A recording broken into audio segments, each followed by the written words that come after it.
सरकार जो निरा पदक्षेप आम संस्कृति आम खेलना। मु रश्मिता फटन्यूज टाइम्स को स्वागत करुच्ची। रायगढ़ जिला गुणपुर गांधीनगर रेली साहिर उच्च प्राथमिक विद्यालय प्रथम थर वार्षिक उत्सव पालन करा जायछि। एही कार्यक्रम रे जगन्नाथ प्रतिमूर्ति रे पुष्पमाल्य अर्पण करी और दीप प्रज्वलन करी शुभारंभ करथिले।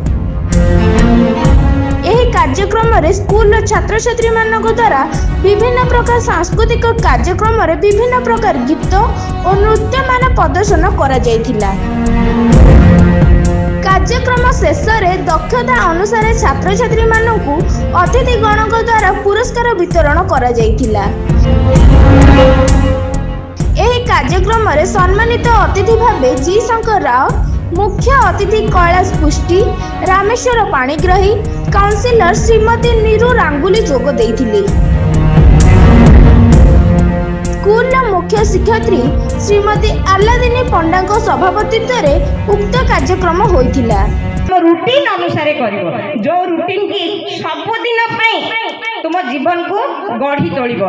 एथिरे गोपीनाथ पंडा मंच परिचालना करिथिले। सरकार जो निरा पदक्षेप आम संस्कृति आम खेलना एवं विद्यालय स्तर में जो कर्मशाला होता सेठी एही अंचल किसी आर्टिस्ट को नहीं जो कार्यक्रम गुड़ा होते प्रकृति प्रशंसनीय। ता सांग को एठारे जो वार्षिक उत्सव पालन करागला से कृति छात्र छात्री को प्रमाणपत्र सह पुरस्कार देवा सह यार उद्देश्य है प्रत्येक पिलांकर जो कमल शिशु मैंने अच्छा से प्रारंभिक स्तर में केमी गठन करवा एवं आगामी दिन में से जो समस्या समाधानमूलक पद्धति में प्रॉब्लम सॉल्विंग एटीट्यूड जहाँ रोचे ता माध्यम जड़े दक्ष नागरिक बाहर ए निश्चित भाव में सुफल हे। अर्थात यही विद्यालय रेली साहिर वार्षिक उत्सव तथा विद्यालय स्तरीय कर्मशाला आम संस्कृति आम खेलना कार्यक्रम सरकार अभिनव प्रयास को प्रकृत रूप में छात्र छात्री मानक उत्साहित कर आगामी दिन गुड़िक कुशलत और दक्ष करने आम उद्देश्य। विद्यालय वार्षिक उत्सव चलता यही वार्षिक उत्सव